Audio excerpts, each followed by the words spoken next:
तो students, class 12 physics विषय के अंतर्गत मैं आप सभी को वैद्युत विभव चैप्टर पढ़ा रहा था। तो आज उसी क्रम में हम एक और महत्वपूर्ण टॉपिक के बारे में डिस्कस करने वाले हैं, स्थिर वैद्युत स्थितिज ऊर्जा। तो आपके टाइम को लॉस ना करते हुए हम सीधा टॉपिक की ओर बढ़ते हैं। देखिए, इसको सर्वप्रथम समझते हैं, स्थिर वैद्युत स्थितिज ऊर्जा। तो इसको समझते हैं। देखिए, जैसे कि दो बिंदु आवेश है, दो बिंदु आवेशों के मध्य एक बल कार्य करता है, आप सभी को पता होगा, आकर्षण या प्रतिकर्षण का। ठीक है। अब अतः जब दो बिंदु आवेशों को हम दूर ले जाते हैं या पास लाते हैं, समीप लाते हैं, दूर ले जाते हैं, समीप लाने पर और या दूर ले जाने पर हमें उन आवेशों में कुछ कार्य करना पड़ता है। जैसे आपके दो बिंदु आवेश हैं, उन बिंदु आवेशों को आप समीप लाएं, दूर ले जाएं, समीप लाएं, दूर ले जाएं, तो हमें कुछ कार्य करना पड़ता है। जो कार्य किया जाता है उन आवेशों के निकाय के स्थितिज ऊर्जा में संचित हो जाता है। जो कार्य किया जाता है वो उन आवेशों के निकाय स्थितिज ऊर्जा में संचित हो जाता है।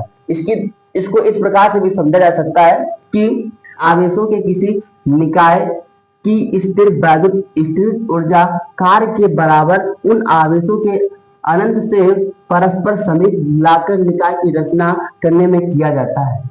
चलो इसको समझते हैं। देखिए, मान लीजिए आपके पास एक ये बिंदु ए है जिस पर धन Q1 आवेश उपस्थित है। अब इस बिंदु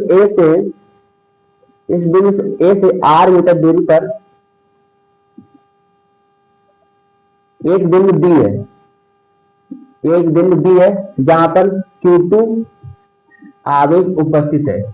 ठीक है। अब हम इस निकाय के कारण, ये जो AB निकाय है हमारा, ये जो हमारा AB निकाय है, इस AB निकाय पर हमको वैद्युत स्थितिज ऊर्जा ज्ञात करनी है। ठीक है। अब देखिएगा, हम क्या करते हैं, सर्वप्रथम मानते हैं जो ये हमारा Q2 आवेश है, ये बिंदु B पर स्थित है। अब इस Q2 आवेश को बिंदु B पर स्थित ना मानकर हम अनंत पर मान लेते हैं। क्या? अनंत पर मान लेते हैं। जो बिंदु B पर हमारा Q2 आवेश उपस्थित है, उस Q2 आवेश को हम बिंदु B पर ना मानकर अनंत पर मान लेते हैं। तो बिंदु A पर जो उपस्थित Q1 आवेश है, इसके कारण बिंदु B पर वैद्युत विभव होगा। ठीक है। तो यहाँ पे लिखेंगे हम क्या, Q1 आवेश के कारण बिंदु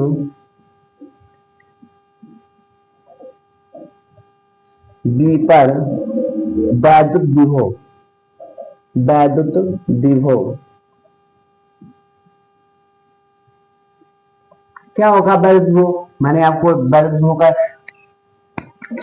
सूत्र का व्यंजन प्राप्त कराया था। क्या? B equal 1/4 pi epsilon not Q अपान में R। अब देखिए, यहाँ पर जो हमारा Q है वो Q1 है, तो यहाँ Q1 रख लेंगे। अब देखिएगा, जो हमारा Q2 आवेश अनंत पर स्थित है, हमने माना था Q2 आवेश अनंत पर स्थित है। अब इस Q2 आवेश को अनंत से किसी बिंदु B पर लाना है, बिंदु B पर लाना है। तो लाने में किया गया कार्य यहाँ पर लिखेंगे हम,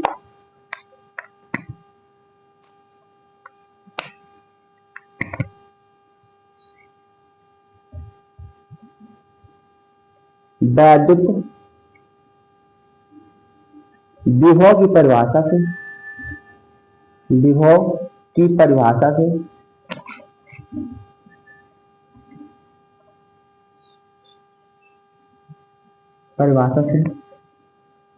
Q2 आवेश को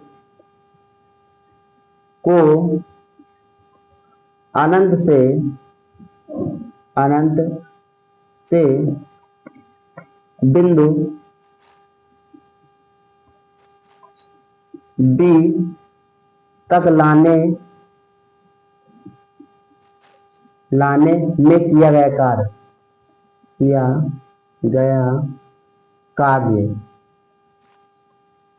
क्या होगा? कार्य आप सभी को पता होगा, W बराबर हो जाएगा आपका, देखिए, बिंदु B पर हमको जो वैद्युत विभव ज्ञात हुआ वो क्या है? B। और हम इनटू में करेंगे, किस आवेश को ला रहे हैं? Q2 आवेश को, तो ये हमारा Q2 आवेश हो जाएगा। ये बात समझ गए आप लोग। यानी कि बिंदु बी पर हमारा बिंदु V है और हम आवेश को बिंदु बी पर ला रहे हैं Q2 को, ठीक है।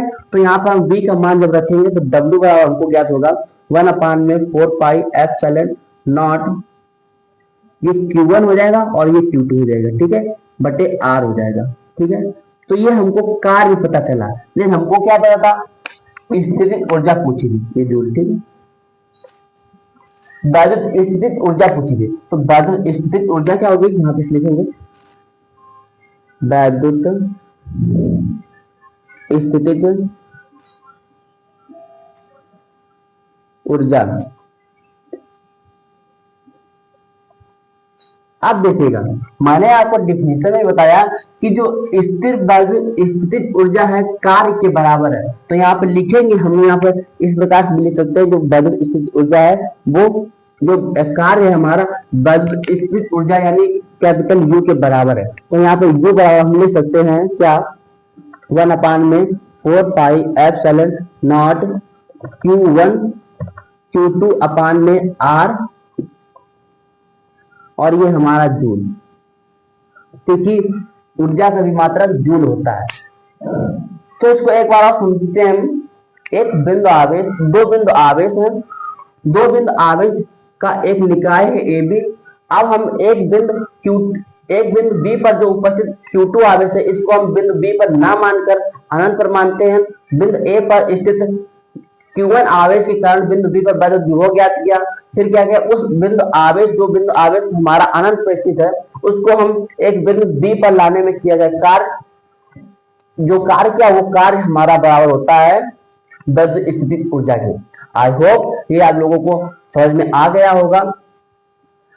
तो यदि वीडियो पसंद आया हो तो इसे लाइक कर दीजिए, और चैनल पर नए हैं तो सब्सक्राइब कर लीजिए। मिलते हैं अगले नेक्स्ट वीडियो में, तब तक के लिए जय हिंद, वंदे मातरम।